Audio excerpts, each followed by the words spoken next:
नमस्कार, मैं मनीष कुमार और आप देख रहे हैं खबर फास्ट का खास कार्यक्रम व्यक्तित्व में। दरअसल आज हमारे साथ हरियाणा के मुख्यमंत्री श्री नायब सिंह सैनी हैं। नमस्कार सर। नमस्ते मनीष जी, नमस्ते मुख्यमंत्री जी। दर्शकों को भी नमस्ते। मुख्यमंत्री जी, एक छोटे से कार्यकर्ता से लेके एक मध्यम वर्ग के परिवार से आप निकले, किसान का बेटा होने के साथ साथ छोटे से कार्यकर्ता से शुरुआत करके आज मुख्यमंत्री, आप हरियाणा के मुख्यमंत्री हैं। सफ़र के बारे में जनता को ज़रूर बताएं। ये भारतीय जनता पार्टी है।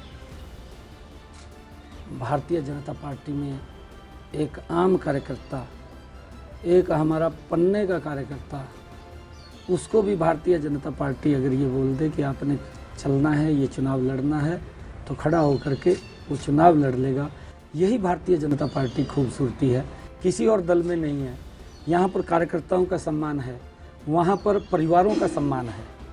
कांग्रेस के अंदर परिवारों का सम्मान है, भारतीय जनता पार्टी में कार्यकर्ताओं का सम्मान है। ये अंतर देखने को मिल रहा है। वहाँ तो अगर कार्यकर्ता कोई आगे बढ़ेगा तो वो किसी मंत्री का बेटा होना जरूरी है, किसी मुख्यमंत्री का बेटा होना जरूरी है, वही मुख्यमंत्री बनेगा। जिस प्रकार से देश के अंदर आज चल रहा है, इंदिरा गांधी बनी है या जवाहरलाल नेहरू से अगर लें तो सारा का सारा परिवार ही चल रहा है, और सोनिया तक सारा परिवार है। और अब राहुल की तरफ देख रहे हैं, राहुल उसी परिवार से है। राहुल के बाद कौन आएगा, अभी वो जो उनके समर्थक हैं वो तय कर रहे होंगे कौन आएगा राहुल के बाद। परिवार से बाहर नहीं, कांग्रेस के अंदर परिवार की परिक्रमा होती है जी। भारतीय जनता पार्टी कार्यकर्ताओं को साथ लेकर के देश को आगे बढ़ाने का काम वो लगातार करती है। और एक छोटा कार्यकर्ता होने के नाते, छोटा कार्यकर्ता जिसने बूथ लेवल के ऊपर काम किया। मनीष जी, आप सब कुछ जानते हैं मेरे बारे में जी। आपको मालूम है, एक छोटे कार्यकर्ता काम करते करते पार्टी ने आज इस स्थान के ऊपर बैठाया है। तो ये भारतीय जनता पार्टी में संभव है। पार्टी का प्रदेश अध्यक्ष बन जाना, पार्टी सरकार का मुखिया बन जाना, ये भारतीय जनता पार्टी में संभव है, ये किसी और दल में संभव नहीं है। क्योंकि सवाल इसलिए आपसे था क्योंकि मैं नारायणगढ़ में मैं देखा करता था कि आप जब सरकार के खिलाफ धरना प्रदर्शन, पुतले फूंकना, बहुत आप दिन रात इस कार्यक्रम में लगे हुए थे कि सरकार की जो विरोधी जननीति है उसको जनता के सामने लेके आना। और अम्बाला में लगातार मैंने आपको देखा है। तो इसलिए ये सवाल था कि जो ये सफ़र है, आप और कांग्रेस में क्या अंतर देखते हैं? नहीं, देखिए मनीष जी, आपने जो बात कही है कि उस समय के अंदर जो एजिटेशन करते थे वो जन की भावनाओं को ध्यान में रख करके हम एजिटेशन करते थे। क्योंकि हम ये देखते थे कि लोगों को 3 दिन में गैस का सिलेंडर मिल रहा है, लाइन में खड़े हैं, तो हमारी ड्यूटी थी कि उसका विरोध करना। और ये बोलते थे कि हम 24 घंटे बिजली देंगे, बिजली नहीं देते थे। 4-4 घंटे बिजली मिलती थी, वो भी कटों में मिलती थी। तो सारी रात लोग बाहर घूमते रहते थे सड़कों के ऊपर, शहर के अंदर हालत ख़राब थी। तो हम प्रदर्शन करते थे, पीने का पानी तक नींद के समय के अंदर मिलता था। ऐसी स्थिति थी, लोग त्राही करते थे, हमें एजिटेशन करना पड़ता था, एजिटेशन करके सरकार को सचेत करना पड़ता था। हम लगातार जन की भावना को ध्यान में रख करके एजिटेशन करते थे, परंतु इनके पास कोई मुद्दा नहीं है। आज ये झूठ का सहारा ले रहे हैं, झूठ फैलाने का काम करते हैं और झूठ बोल करके लोगों को बरगलाने का काम करते हैं। आज जिस व्यक्ति ने, मुझे ये समझ में इनकी बात नहीं आई कि पहले तो राहुल गांधी साहब भारत जोड़ो यात्रा लेकर के निकलते हैं। अरे भारत टूटा हुआ कहाँ पे था? अरे भारत को जोड़ने का अगर मजबूती से किसी ने काम किया है तो नरेंद्र मोदी जी ने किया है, जिन रोड्स के ऊपर ये चल रहा है। अरे आप देख तो लीजिए, इनके समय के अंदर क्या हालात थे। रोड्स के ऊपर इतनी ट्रैफिक होने के बावजूद सिंगल रोड मिलता था, एक्सीडेंट होते थे, किसी का बेटा चला जाता था, किसी का भाई चला जाता था, किसी का पति चला जाता था।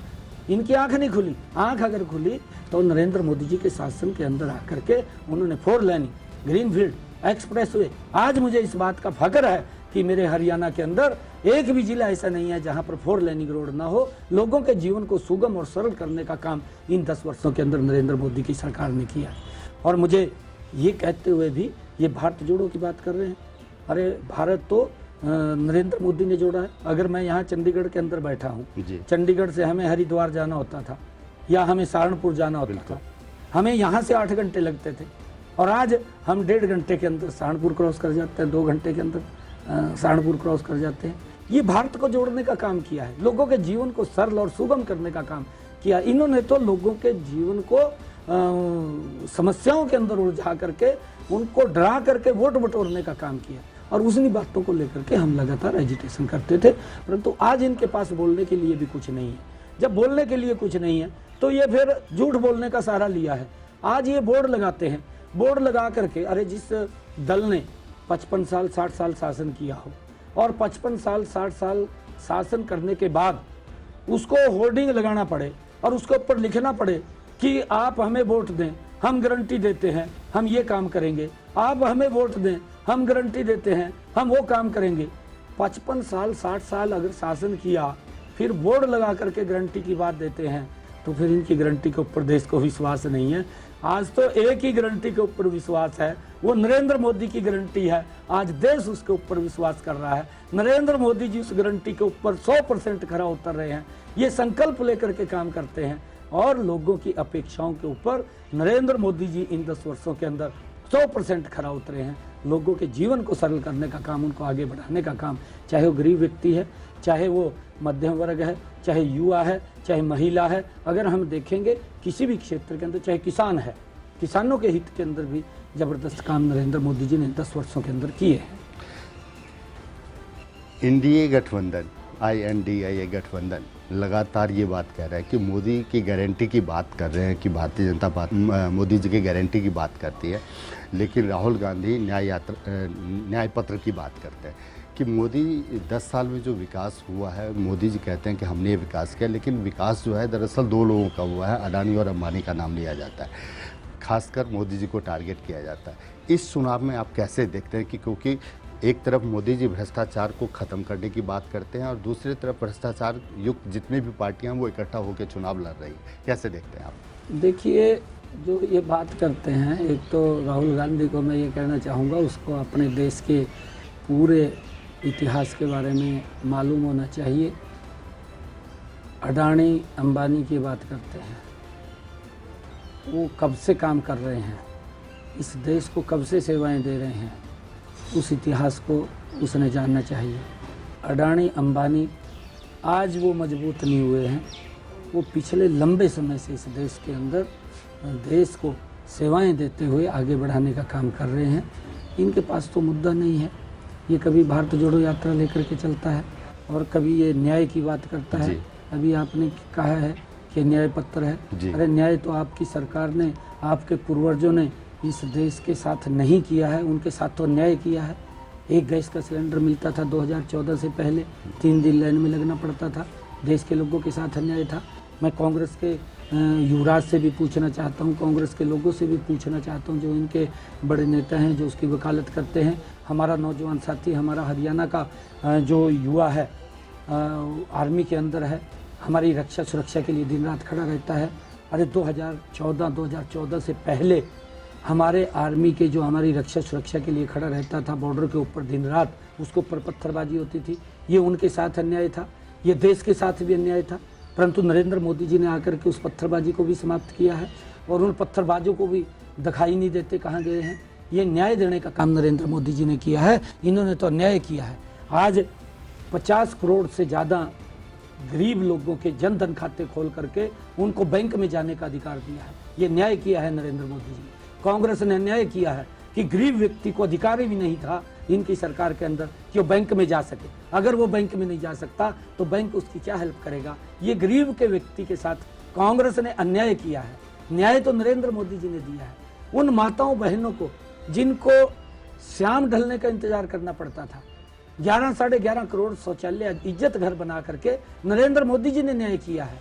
इन्होंने तो न्याय किया है कि वो शाम ढलने का इंतजार करती थी और फिर उसका उपहास उड़ाया है। ये कांग्रेस के युवराज ने उपहास उड़ाया है। नरेंद्र मोदी जी ने न्याय दिया है। न्याय वो दिया है कि उस माता बहन के घर के अंदर जिसकी धुएं से आंखें खराब हो जाती थी, जिसके अंदर गैस का सिलेंडर ही नहीं था, उसके घर के अंदर गैस का कनेक्शन सिलेंडर पहुंचाने का काम किया है। ये न्याय देने का काम नरेंद्र मोदी जी ने किया है। इन्होंने तो उनके साथ भी अन्याय किया है। ये आज न्याय की बात कर रहे हैं और ये ऐसे जो युवा जो रास्ता भटके हुए थे, जो देश को टुकड़े टुकड़े की बात करते थे, ये राहुल गांधी जाकर के उनके बीच में बैठता है। ये देश के साथ अन्याय था।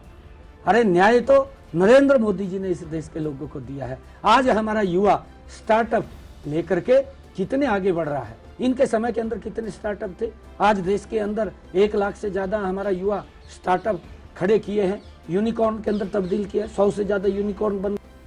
आज युवाओं को एक नई दिशा देने का काम नरेंद्र मोदी जी की सरकार। आप स्टार प्रचारक भी हैं, हरियाणा के साथ साथ उत्तर प्रदेश, उत्तराखंड, राजस्थान में भी प्रचार यात्रा पे आप क्या स्थिति देखते हैं आप आपकी? देखिए, लोगों का आज माहौल नरेंद्र मोदी जी के प्रति है, क्योंकि नरेंद्र मोदी जी ने गरीब की बात की है।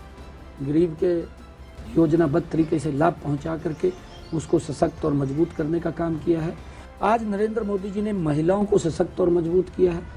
अरे कांग्रेस तो लंबे समय तक जो नारी शक्ति वंदन बिल था उसको टाल मटोल करती रही, उसको लेकर के वोटें तो लेती रही, परंतु उनके लिए कुछ नहीं किया। अगर किसी ने किया है तो नरेंद्र मोदी जी ने किया है।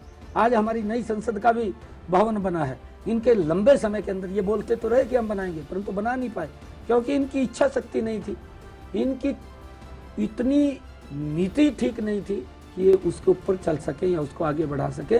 परंतु नरेंद्र मोदी जी ने आकर के वो संसद भवन भी दिया, और आज हम सब के लिए गर्व की बात है कि उसके अंदर सबसे पहला जो बिल आया वो नारी वंदन शक्ति बिल, उसको भी देश के विकास के अंदर वो भागीदारी हो, ये प्रधानमंत्री जी की सोच थी, और उस बिल को वहाँ पास किया गया। कांग्रेस ने तो उसका भी विरोध किया, और विरोध के साथ साथ कांग्रेस ने आज तक उसको लागू नहीं किया, खाली वोट बैंक के रूप में इस्तेमाल किया। और आज महिलाओं के लिए काम किया, किसान के लिए, किसान को कितना मजबूत करने का काम 10 वर्षों के अंदर किया।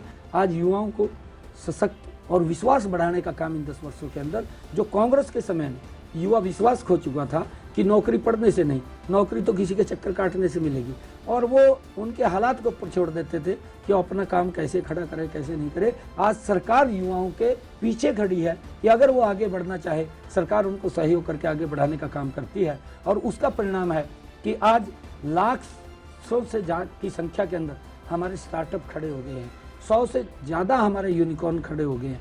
नरेंद्र मोदी जी लगातार युवाओं को पीछे से पुश करने का काम करते हैं, उनको आगे बढ़ाने का काम करते हैं, ताकि वो देश के विकास के अंदर एक नया आयाम स्थापित कर सके। इस देश को, जो आदरणीय प्रधानमंत्री जी ने इस देश को दुनिया की 5वीं आर्थिक इकोनॉमी बनाया है, और प्रधानमंत्री जी ने कहा कि आने वाले समय के अंदर ये देश दुनिया की 3री आर्थिक इकोनॉमी बन जाएगा, और ये राष्ट्र विकसित राष्ट्र बन जाएगा। इसको लेकर के आज पूरा देश विकसित राष्ट्र बनाने में आदरणीय नरेंद्र मोदी जी के साथ खड़ा है। और जो लोग बोल रहे हैं, जो देश बोल रहा है कि अब की बार 400 पार सीटें दे करके नरेंद्र मोदी जी को 3री बार प्रधानमंत्री बनाएगा। हरियाणा की बात करते हैं, क्योंकि हरियाणा में आप मुख्यमंत्री भी हैं और प्रदेश अध्यक्ष भी हैं, डबल जिम्मेवारी आपकी बन गई है।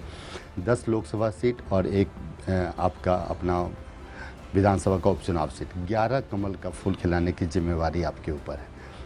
आप कैसे देखते हैं, क्योंकि मुख्यमंत्री मनोहर लाल जी की तरह आपका जो जनता के साथ जो मेल मिलाप है, वो लगातार यात्राएं आपकी बढ़ती जा रही है, क्या हरियाणा में कैसा आपको माहौल देखने को मिला? देखिए, मैं पूरे हरियाणा के अंदर घूम रहा हूँ, लोगों का जो प्यार, लोगों का जो उत्साह, लोगों का जो जोश आज देखने को मिल रहा है। ये 10 की 10 लोकसभा की सीटें छोटे मार्जिन से नहीं, बहुत बड़े मार्जिन से हरियाणा प्रदेश की लोग कमल का फूल खिला करके 11 की 11 सीटें, 10 दिल्ली के अंदर नरेंद्र मोदी पे जाएंगी। करनाल की हमारी सम्मानित जनता एक कमल का फूल खिला करके स्वयं चंडीगढ़ लेकर के आएंगे। ये 11 के 11 कमल के फूल हरियाणा प्रदेश के लोग खिला करके 3री बार नरेंद्र मोदी जी को प्रधानमंत्री बनाने में अपनी महत्वपूर्ण भूमिका अदा करेंगे, ताकि जो योजनाएं बनी हैं, जो लाभ पहुंच रहे हैं, वो निरंतर लोगों तक जाते रहें और गति से जाते रहें। लोग इस बात को समझ रहे हैं कि नरेंद्र मोदी जी के नेतृत्व में ही इस देश ये आगे बढ़ सकता है, देश का विकास हो सकता है।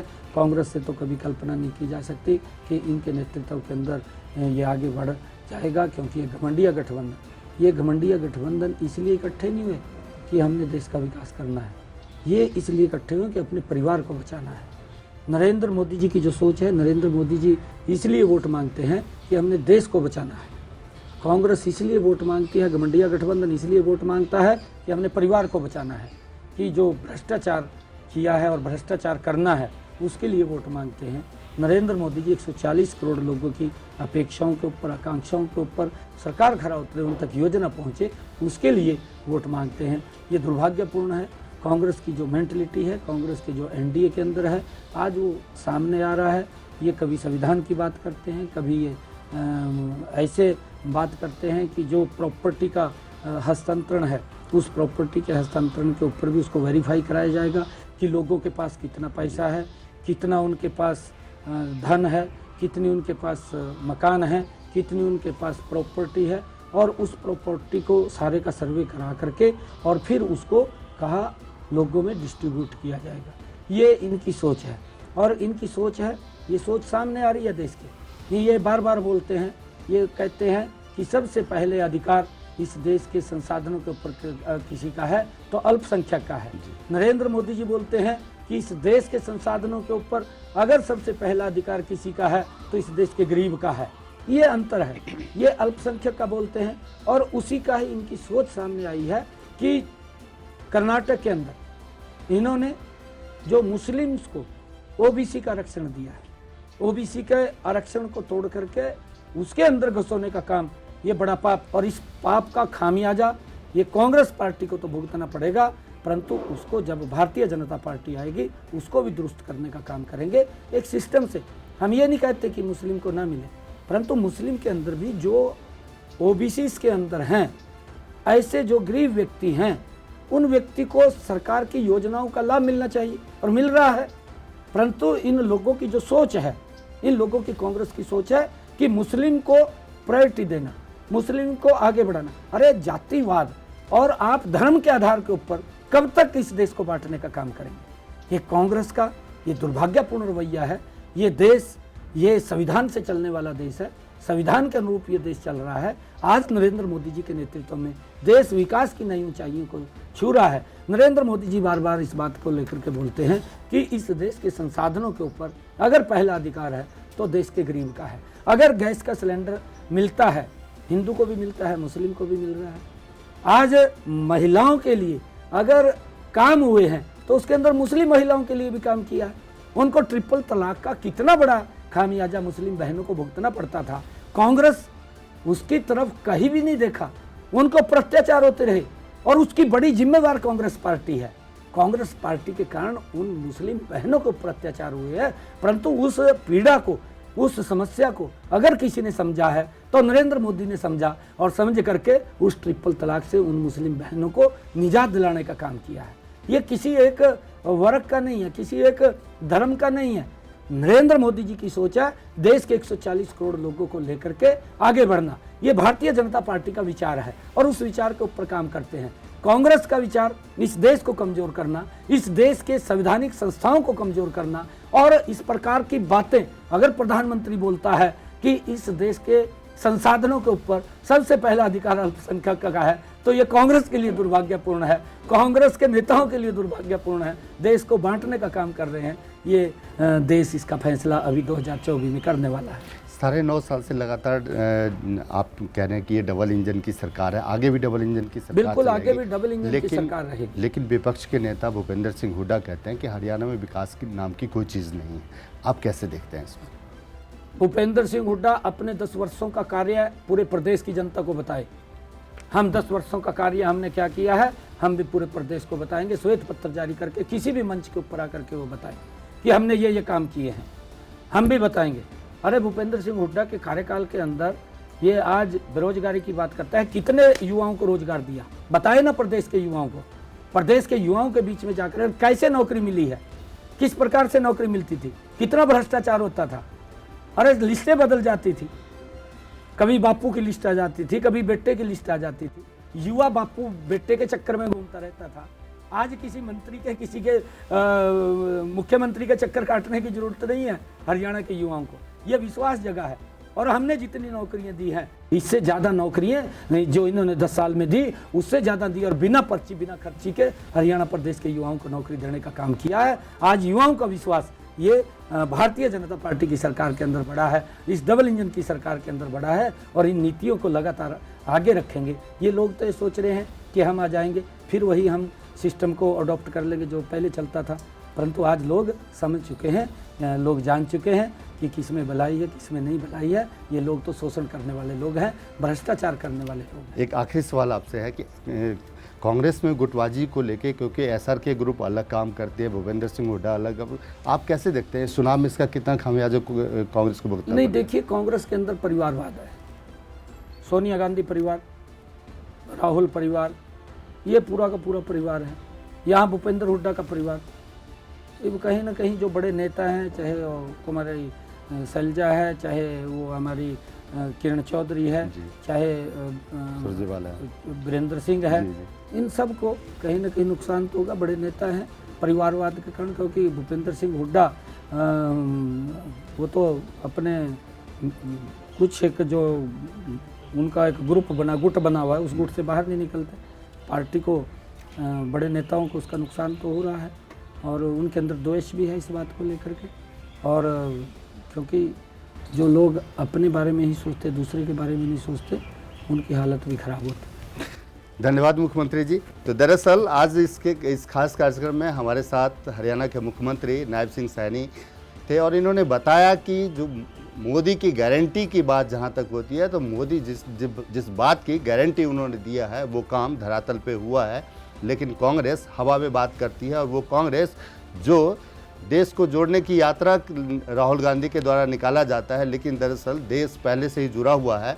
और जो आतंकवादी फोटो लगाने के बाद, आतंकवादी का फोटो लगने के बाद और आतंकवादी कांग्रेस का वोट के लिए अपील करता है, तो आखिरकार वो पार्टी जनता के बीच किस मुंह से जाएगी। आज के इस खास कार्यक्रम में इतना ही।